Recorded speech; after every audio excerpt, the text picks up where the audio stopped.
Okay, now it's time to get into some of the fun stuff. We're going to get into managing multiple listings, and specifically, we're going to be getting into how to manage pricing in this one. So let's jump right into it. Managing pricing is actually one of the most fun parts of this process for me. Everything is done, the place is listed, and making you money, and now you're getting to experiment around and play with these different pricing strategies to see how you can maximize your bottom line and increase your profits and just have a little bit of fun here. So there are a ton of pricing strategies, and I could literally go on for hours just reviewing the pricing strategies and all the different ideologies. So let's just go over a few very basic ones to help you manage your pricing without consuming too much of your time, too much of your energy, and having you think too much about it. I'm just going to tell you a few of the pricing strategies that really work for me that I really like and let you run with them. So the goal for pricing is very simple, and we have to set it before we're moving forward because we have to develop outcome-based thinking to be successful in this business. And the outcome is simple. We have to maximize our average daily rate and our occupancy rate. That's it. It's our only goal. It does not need any more fine-tuning or complication. If we achieve this, we win. The better we do at achieving this, the more we win. So let's go over how to win with pricing. Pricing is one of the only parts that I would say it's actually a requirement to get a dynamic pricing software. Yes, it's a cost, but it's very, very cheap. And the amount of time it will save you will be worth it if your time is worth anything over $5 an hour. And that's honestly an understatement because it's really only, I think, like $10 a month or something like that per listing. So $10 a month for the listing. If you can't afford that for the pricing software, in the wrong business for sure. A dynamic pricing software automatically updates your pricing based on the criteria you put in there. So it allows for discounts to be added based on length of stay or booking lead time, if there's a gap booking, and many, many more things. But the best part about the dynamic pricing software is that it automatically calculates the supply and demand in the area and gives you a price based on the range that you enter. So you'll enter a base range, let's call it $100. And then if there's a lot of demand in your area that day, it'll automatically bump it up to $175, $200.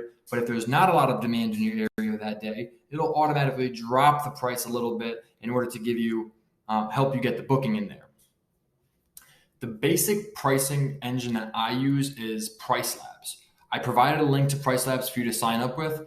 And if this course is at all valuable to you, please sign up using the link below and help me, help you. You get a little bit of money from it. I get a little bit of money from it. Like I said, if you're finding any value from this course, just use the link below to sign up. The basic pricing strategy I want us to start out with is as follows. We're going to run a far out premium model. I'm going to say that again. We're going to be running a far out premium model. What does that mean? It means that anything that is booked far out is getting hit with a premium on the price. The understanding behind this is that if your calendar has a 20% upcharge on bookings longer than 30 days out, you will get some bookings at a 20% upcharge. You may not get 100% occupancy with that 20% upcharge, but once we get within 30 days, we start to drop the premium on the price. And once we get even within an even tighter time frame, let's say a week, we start dropping the prices on any gap days or unbooked nights. Essentially, we're effectively capturing the premium rates for anyone booking in advance and only dropping the rates for the days we have unbooked within the next 30 days. We are maximizing our average daily rate this way by capturing as much high-end bookings as we can in the future, but then we're lowering our price to maximize our occupancy as well as we're getting within a tighter time frame. The great thing about this is when you get within a week of booking, a lot of markets, there are no more places to book. And instead of dropping the rate, you can actually pay a same-day premium. You can actually charge a same-day premium if you're unbooked tonight. And instead of dropping the rate to get it booked, you may actually be able to increase the rate and still get it booked. For this, you have to be very confident in the supply of the area. In my case, in some of Florida, properties book out for over 100 a night more than normally would because it's a same-day premium.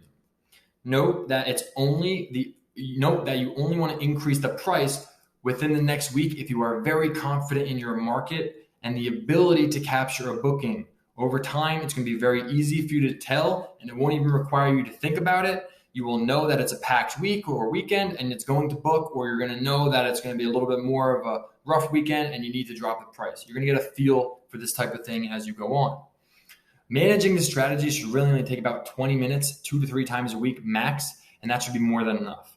2 to 3 times per week, we're going to open up Price Labs. We're going to look at our pricing calendar. And for anything over the next week to week and a half, we usually don't adjust because they are still operating at a slightly higher price premium. And we still want to try to capture those bookings past a week and a half out.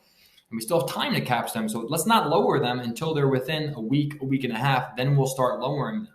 But very simply, if any nights within the next week are not booked, we're going to lower the rates on them. You can lower them by $10 or $100. It depends on what the market supply and demand are.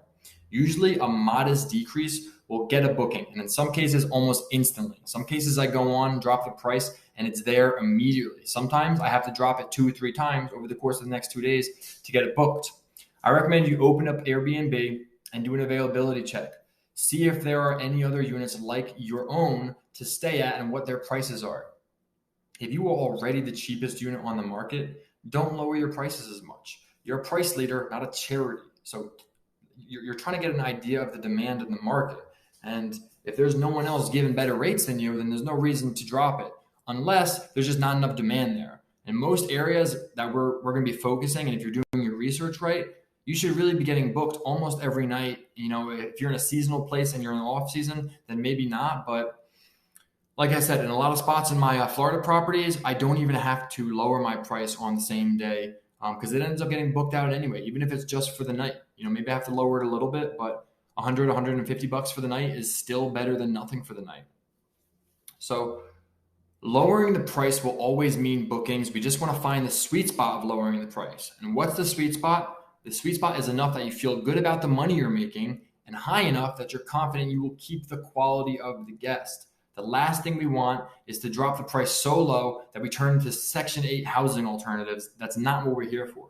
It's not worth booking your unit out for a price too low. In addition, the quality of the tenant, you may be paying them to go there to break or damage something. You might be literally paying them to go there and break or damage something if they cause too much trouble.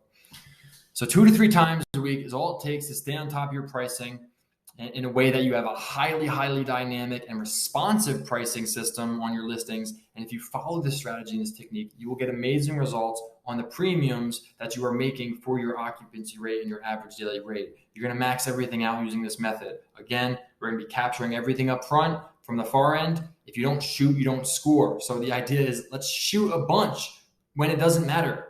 Let's shoot a bunch when it doesn't matter. But when we get closer and it does matter, like today and tomorrow and the next day and the next 7 days, it's actually starting to matter because our occupancy rate is going to go down if we can't get them booked. We focus on where it matters. Then we start lowering those prices and adjusting those prices to get people in there in the next 7 days. But we're still trying to capture people willing to pay a higher premium, basically anything past, a week and a half, 30 days. But really a week and a half, I really don't touch the numbers. I really only touch numbers within a week and a half. So let's jump on to the next one where we're going to be talking about going direct. So you can actually skip the Airbnb fee and you can just start collecting an additional 15% on everything. You make $100K in this business. Let's teach you how to make 15% more of that in your own pocket. That's $15K more in your own pocket by going direct. So see you on the next lesson, guys.